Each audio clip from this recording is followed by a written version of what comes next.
Good morning, everyone. On behalf of agricultureinformation.com, I welcome Mr. Mrutyunjaya Sahu, and he will talk about aquaculture and fisheries, how to start your own fish farm. I now request the speaker to begin. Thank you. So, thank you so much, ma'am. Thank you so much for this invite and this opportunity. So, I'm founder of Bariflo Cybernetics. We are into both aquaculture as well as the waste water management, mainly for water body, because in both the segment, what we see alignment is that the fisheries is the one which makes the water bodies good, and that not only brings the survivability or livelihood for the human, but also brings the ecosystem in a good state, basically. So mainly, I would go with the, in a aquaculture, in a water body context, what happens due to, water bodies mainly what we see because of the bad water quality management, the water quality gets degraded because of a lot of waste that comes into the water body. Maybe it is because of the agriculture or the overfeeding due to overfeeding in aquaculture systems, and that leads to eutrophication and nutrient rich water bodies. And because of the nutrient rich enrichment, the population of the microphytes and algae, those kind of things goes up, and that takes up a lot of oxygenation from the water body, and that leads to eutrophication and mass mortality. So that is a huge problem, not only for the ecosystem, that is also for very bad for the agriculture. Now, why oxygen is very important factor here? Because oxygen is something which makes our vitality all fine. And then because like for instance in human, hemoglobin is something what we look upon, and hemoglobin comes with the iron as well as the combination of the your oxygen. So this two combination that carries through the blood stream to the different parts of the body. And if you might have seen also, in hypoxia condition, when there is no oxygen to the brain, our brain function completely stops, and we are in coma or we die. So that is sort of a problem that is for the oxygen, and that is what is the major need, because that is if we are not oxidizing the water body at the bottom part, then what happens? The anaerobic reaction comes up, and that leads to very anoxic gases like ammonia, methane, and such kind of things comes up, and that takes completely destroy the ecosystem. So we have developed technology around it. If you might have seen, that's what something what I've shown in the slide, like water body without oxygen become eutrophication with a lot of bacterial population, which takes away oxygenation, and also it has neurotoxin and hepatotoxin property, which is bad for the human health as well. So uh, yeah. So, if you might have seen, this is part of the aquaculture, agriculture, biodiversity enrichment. So, what happens like biodiversity degradation, carbon emission, curtailing of the livelihood, and impact to the human health. Solution, what we have thrown is we have technology like aeration system, then water body cleaning or the fixing system, then water sampling and sensing with the remote sensing, as well as the physical sensors, where the water quality samples in a very sophisticated protocol, which is being mentioned through various standards, and that helps to take the water quality and measure the critical parameters like dissolved oxygen, pH, nitrite, phosphate, and that gives an indication to the farmer that whether the things are going on fine or not. If there is any issue, then they can take care of the further, they can go for remedy solution, and that makes the water body also fine. I'm talking about the context where not only the farming in a segment like shrimp farming, which is a very sunrise segment, which generates revenue up to $7 billion for the country. So, similarly, for other segment where the freshwater, fishes, that is where the mass mortality happens because of the bad water quality management. So in terms of the hardware, the sensor is a critical element what we have developed. So sensor, what it does, like it senses based on the photospectrometry, where we understand the key parameter at the input, and based on that we detect. And for instance, we take the input like pH, TSS, ORP, and the weather data as an input, And based on that, the absorption, we try to predict DO, I mean COD, TAN, TP, those values, and we try to grade it in a grading index, so that based on that, a farmer or someone may know what is actually the good water quality. Now, only understanding of what is the good pH, what is TAN, TP with parametric value, or not all the farmers are tech savvy. They don't understand actually what is the variation in the water quality parameter and what does the value tells. And for that reason, they go to further a consultant. And if they're not getting a good consultant, that means they're also not getting the proper feedback, like whether the things are going on fine or not. So that's why we understood that problem, that the farming completely is not happening in a data-driven approach. It is happening very intuitive, or in perception based, and that is where it is creating bigger problem basically. So we wanted to bring that a data-driven approach to the farming, and also that will bring the credibility to their own system, which will be otherwise bring the traceability. It will make them ensured, because the data, if the water quality is maintained properly, then anybody who is doing the farming would definitely get the better produce, basically. And that better produce can also will be proper value tagged, and a buyer can give them a better price. So that is the kind of thought process what we have and what we are working. We have collaboration with ICR SIBA in this direction as a fisheries organization, and also out of India, like CSIRO in Australia and RPC Council in Canada. So we have collaborated with multilateral organization who can give us a better understanding about the science and build the technology around it.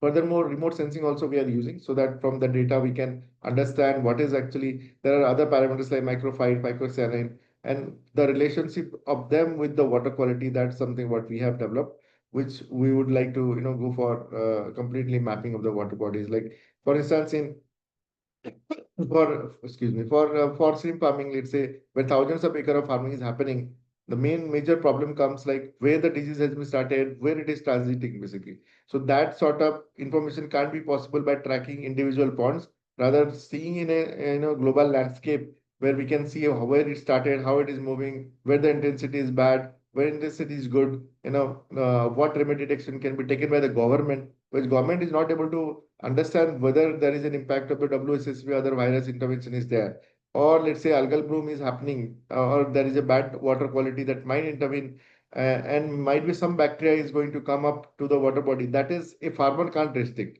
It's the objective of the government to see whether the water quality surrounding them is bad, and that should give an advisory to them so that they can do the remediate action. Or maybe the climate change has an impact, or the climate has an impact. For instance, a cyclonic activity is coming. So what would be the impact to the water bodies, which is like in a coastal place or nearby to a river, basically. So those kind of information is should be needed from the government, so that they can provide to the local intelligence, to the administration, so that they can educate to the farmers, so that they can quickly take the decision whether they can stop the culture or they may not go for the culture. So in this, I would like to bring another one thing is like I don't want to go more details into the technology. Sorry, the business model. The technology. Another one is the aeration system. The aeration system, what we have developed is like a vertical oscillatory diffusing system, which provide more oxygen to the bottom part of the water body than the surface water bodies. Surface aerators, mainly the paddle wheel aerator or aerator pump respirator kind of aerators. Those provide only the oxygen to the top part, and it doesn't provide oxygen to the bottom part. Further, the systems like biofloc systems, where you require continuous mixing of the water column, so that this bacteria, heterogenic bacteria, any bacteria you are infusing needs to grow and also get the proper oxygenation. So there also this aeration systems is very helpful, and that is what something we have got already patent approved, and we have tested multiple times with ICRCY as well. And we got recently one project with them also, which where we are trying to completely automate the biofloc system, which can go for further commercialization. So these are the very critical element what we have developed so far, and this is adding to our need, and to the looking into the context of the farming context basically.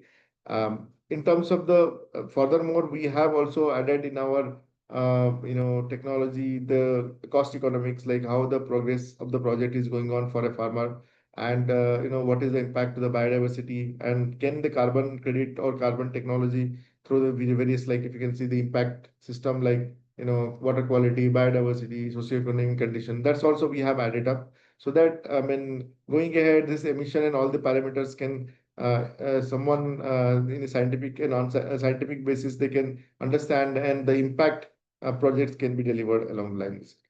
So this, what we also do, the capacity building, like training of the how to restore or how to make the water quality better for the water bodies or aquaculture systems. And based on that, we can, go for small workshops, like for instance, like to make the trainings of the how the process will happen, what are the impacts, and try to showcase them the technology, how it works, how it can facilitate, and also trying to bring the revenue potential for them by integration with them with the local marketplace or the global marketplace, like the fisheries exporters or somebody better who can pay the better price for them. We can connect so that a commercialization potential can enable them, and this will also bring the community awareness basically. So in contextually, I mean, if the water quality is bad and the surrounding ecosystem is bad, then further issues like mosquito menace, then your neurotoxin, hepatotoxin kind of bacteria can infuse into the water stream, and that is very bad for the ecosystem. More than 82% of the total diseases are contributed by the water at the moment to the human. That comes directly, indirectly from the water itself. So that is such a precious commodity to us. I mean, it is beyond the air. The water is more important for us, basically. And the moment all the water quality and everywhere are very, very bad. So that is something what we should not inherit to our next generation, which they will otherwise suffer, basically. We got multiple patents along the line. We are winner of India Water Challenge, then India Fisheries Grand Challenge, and we have recently collaborated with good exporters so that we can commercialize our products. So these are few snapshots what we have done. Deployed our systems in various systems, studying from community pond to fish aquaculture, research arena to commercial shrimp farm ponds. So those things we have deployed, and this is right now in a commercialization stage. I mean, I'm glad to. I mean, I just very quickly briefed about the technology, but I would be glad if there any questionnaire or something is there. Thank you very much, sir, for a wonderful presentation. I will take up the questions now. The first question is, what are the most common diseases in fish farming and how can they be prevented or managed? In fish farming, if you're, I mean, there are various segments of fish farming are there, like tank-based and fresh and brackish water farming. So I'm not so much, I mean, interfaced with fresh water, but we have interfaced more towards the your shrimp farming or brackish water farming, where WSSB, IHNB, I mean, white fecal disease, and those kind of things are there.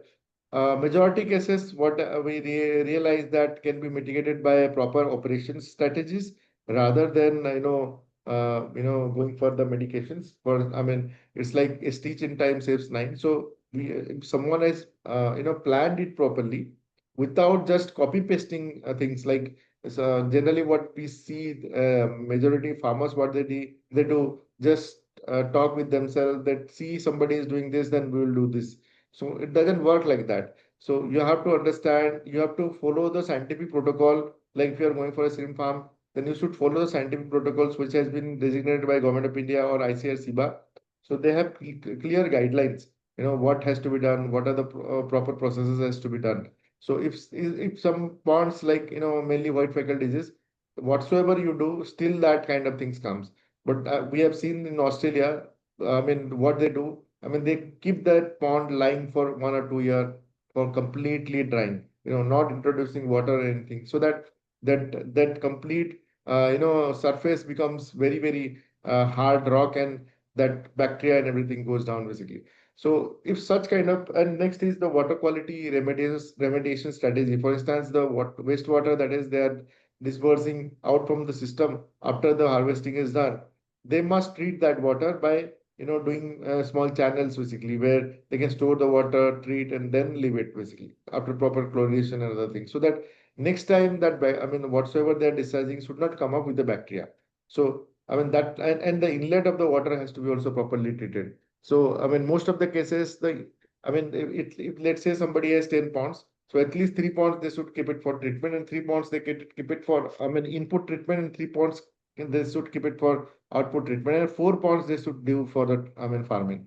So, I mean, if they are doing proper farming with the proper, I mean, processes, then their productivity become 4 to 5 times. I have seen ponds in Australia and I mean, various places where they are doing high density, you know, high density, I mean, black tiger, where their, I mean, earning goes for from each pond up to 15 to 20 lakhs basically.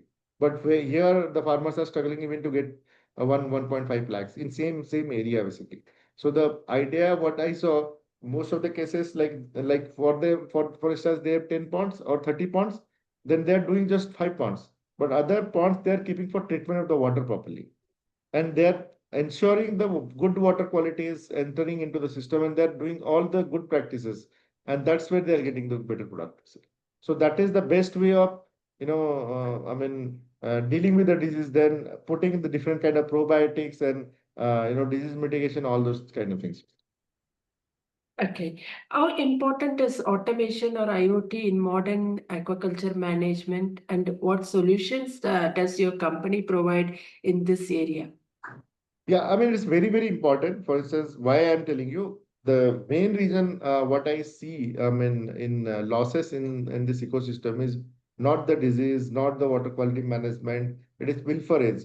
It is the human who is working on ground. They don't do the thing what has been told them to do. For instance, let's say 70 aerators are running. Sometimes the things which happen in front of the people are also inhuman, basically. One instance I would tell you, for instance, like there are 70 or 30 acre of farming is happening where 120 aerators are running, and in half an hour the electric fluctuation happen, and twice the power cut has been, I mean, and for let's say 2 hours. In that case, somebody goes, they have the starters, auto starters. They don't have auto starters. That is manual starter. So once the power goes, they have to run around 120 aerators to switch it on, around 10 acres of land basically. So it is impossible sometimes for a human to do all this kind of thing.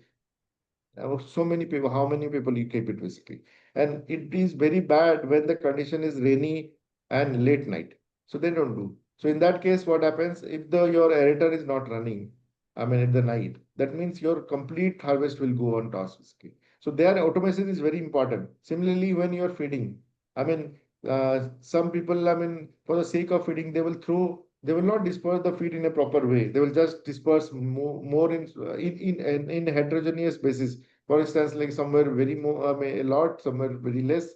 So in that case, the water quality goes very, very bad. So that is also require automation. And also some cases I have seen where I mean, the ground staff steal the feed itself and sell it to other people. So and they might be telling 50 kg I have spent, but they might be throwing only 10 and selling 40 kg out basically. So such kind of activities are being happening also on the ground. So what majority things what we are, I mean, getting that the people are not trustworthy. They are not doing exactly what they need. There is still theft, and there is biosecurity lapses. The people are not sanitizing them properly and entering into the pond. So that is also bringing the diseases. So best thing is to automate things. That will not only reduce their cost, it will also bring the productivity much better. And the automation is only why it is not penetrating is the maintenance. So majority places the product what has been given to the market, I mean to the farmer, people are not maintaining things in a proper way. That's why things are not entering to the market. Yeah. Okay. What is the approximate investment required to start a 1 acre fish farm, and what can be the expected returns? Ma'am, fish farm, it depends which kind of fish farm you are talking about. Is it a shrimp? It is a Rohu Katla farm? Uh, that tank to tank is a tank-based farm. So if you are going for the 1 acre, Rohu Katla, then excavation of pond itself takes 1.5 to 2 lakhs basically. Then putting the water pump. If you are going very high stocking density for a Rohu Katla, basically, so you require at least 1 to 2 aerator. So I think 3 to 4 lakhs investment is something what you require with operational cost to 1.5 lakhs. And expectation is like at least in 2 harvesting period, you will get the payback basically. And each harvesting goes around 9 months. Okay. How can small farmers access reliable markets and avoid middlemen? Uh, Avoiding middleman is kind of a very difficult condition at the moment. It is difficult to avoid the middleman rather than increasing the profitability so that because the market is you can't avoid the middleman. Rather, you have to educate the middleman in a way that you can get a better price. So, for instance, you can if your water quality everything is fine, you can bring the better strategy like you can sell the live fish to market, such kind of strategy where I mean because if you want to avoid the middleman and directly sell it to the customer means you need to involve yourself. So that is kind of a difficult process, I mean, at this moment. So that requires, I mean, what we, I mean, are doing, like standardization of the process, or government has to intervene. And that's what they are trying also. I mean, to bring the standardization into the process so that, I mean, we can send our, dealers basically who will take that with a standardized price where, I mean, by checking the water quality and everything, if they are providing all the data properly, they will get a better price. If they are not doing the proper practices, then they will not get the better price. So that is one way of getting a value creation basically. For instance, when we see organic rice, it has a better price. But when we are saying it is not organic, it is not a better price. So that is one of the way we can make the market much more organized rather than telling the middleman. See, middleman is a part of the business. They will always be there, you know. But if our structure is proper, so in that case, farmer has to talk to government, like what agriculture has brought, like inorganic, organic farming. Similar context like organic, inorganic fish farming also come into the picture. In that case, they will get a better price realization. Okay. What are the government schemes, subsidies, or training programs available for new fish farmers? PMASY, you can check it. State government has also Pradhan Mantri Matsya Sampal Yojana.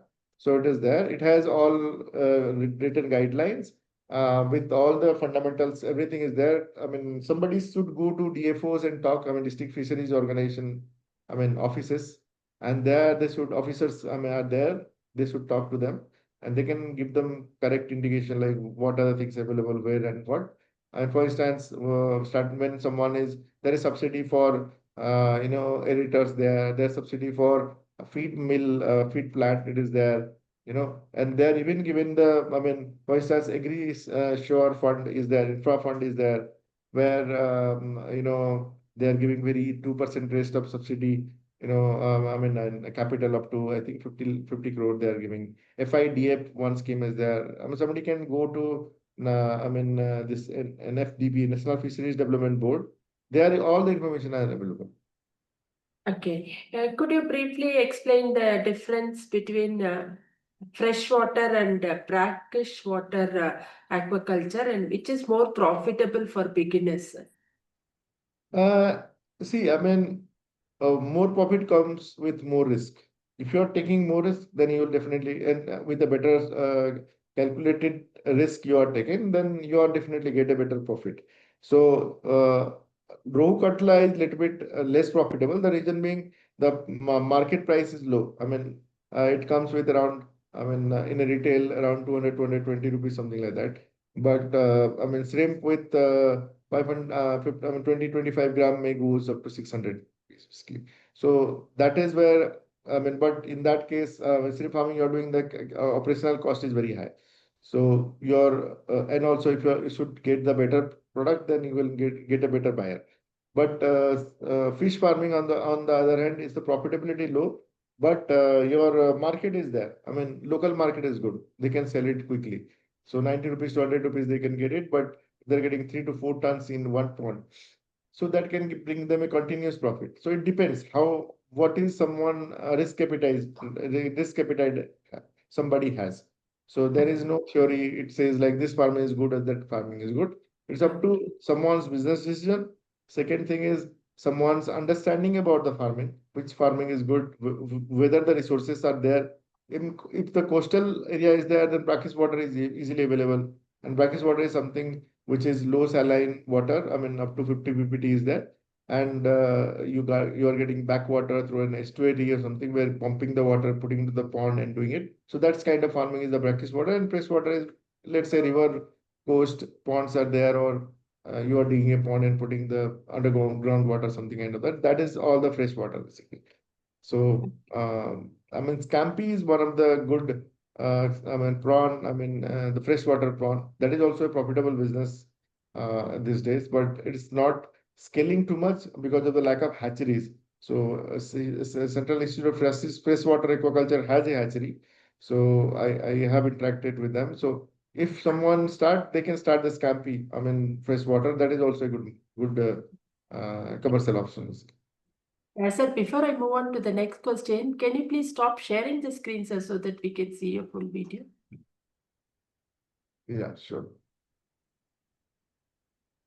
Okay, I'll move on to the next question, sir. Sir, how does one decide which fish species to culture based on region, water quality, and market demand? Uh, I think based on, I mean, if somebody is dealing with the fresh water, then not the fresh water. I mean, like middle part of the India, far from the coast, then it's better to go for the scampi or rohu, katla, and such kind of thing. Other, but if they're going towards the east, I mean, coastal area, then sea bass and prawn and crab. This crab is also coming very fast, but the lack of hatchery is not allowing it to grow fast. So these are the way somebody can segment, but both the segment has their own pitfalls basically. And it's not that coastal area people are not doing rohu katla, they're also doing, but by reducing the salinity, they also do that. And it's like somebody wants to do that, they should go for a multiculture crop where some pond would be for rohu katla, some pond would be for this. So in that case, what happens? The risk mitigates and they can get a profitability for sure, basically. Okay. Now, what Yeah. are the most common mistakes first-time fish farmers make, and how can they be avoided? First common mistake is that listening to someone who is working, I mean, nearby, but not able to scale. So should not do that basically. They should go at least to various part of the, system. Like let's say someone in Andhra Pradesh or Odisha wants, they should talk to SIBA, at least meet some kind of, workshop they are doing, or SIPA, they are doing some workshop. Then from their point of view, meet someone who has actually done a scalable or good farming. What are the practices they have adopted? What are the best practices? And they should read also some, guidelines what government has provided, like what are the things has to be done. 90% or 70, 80% also, if they follow, then the chances of, first crop fail is reduces up to, 70 to 80%. I can't say, 100%. It definitely reduces the risk basically. So the best thing is to go to the workshops first, try to adopt that, and based on their thought process, like they must have, government has data who is doing good farming, who are not doing good farming, whose crop is continuously successful. Those things are there in an FDV, so they can meet them. Even DFOs also knows all these things basically. So rather than talking just with the associations and all, they should do all this groundwork first basically. And based on that, they should do it. And they should take the proper certifications. For instance, if somebody is doing coastal authority at the coast, then coastal authority of India, so CA, because if they have certifications, then they can get subsidy and other things also. Okay. What advice would you give to someone who wants to start fish farming but has no prior experience?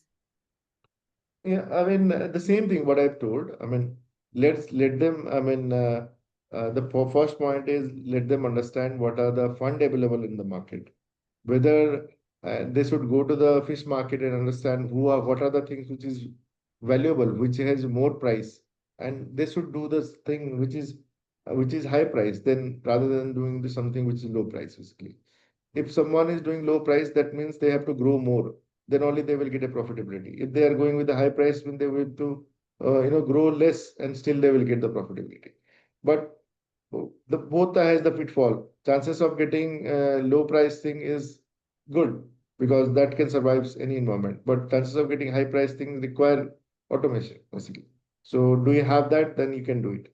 So if somebody is going for very first thing, then they should go to the fish farm and visit that fish market, visit that, then go to the workshops along that. If they've selected such certain spaces, then go and join some workshops, meet some people, and then they should go to the DFOs and understand the schemes that his government has. Then they should start the work. Okay. Sir, can you please tell us about yourself and what made you take an interest in this particular field? Yeah, so my background is I did my BTech from NIT Rourkela. Civil engineering was my branch, and my specialization was water resources, and that is where. And then after that, I went to IIC Bangalore, and then I went for my PhD to Sydney University, and all this through my background. I did multiple work like integration of AI into the water streams, water systems, then understanding how the mechanical systems work, so that gave me angle about the robotics as well. So after my PhD I came and started this, where I understood how the ecosystem works, what are the, I mean, not only the aqua farming, the other segment like wastewater treatment systems also I've studied. So that is where we in the both the segment what we are working. So my logic is to increase the water quality or make the water quality standardized so that not only for human but also for the nature, so that the ecosystem can thrive together. Otherwise, we are just developing technology or just seeing the angle how humans survive. In that way, we are just destroying the ecosystem, and that is something what my vision is to not to do. And but I'm not trying to also do something which is charitable, but rather I would like to go for commercial, because if we can build a commercial thing that sustains for a long time, then only the charitable thing. So that is where all the ecosystem gain their parts fair share, and that makes the system more resilient. And that's why we started this commercial venture, so that we can develop technology which can solve also the problem, and also make the money for the farmer and those people who are trying to solve the problems with the water quality in wastewater. Okay, that's very nice to hear about you, sir. Thank you very much. We have now completed the round of questions on behalf of agricultureinformation.com. We like to thank Mr. Mrutyunjaya Sahu for the talk and for answering the questions. The meeting will now be closed. Thank you, ma'am. Thank you You're so most much. welcome, sir. Thank you. Bye-bye.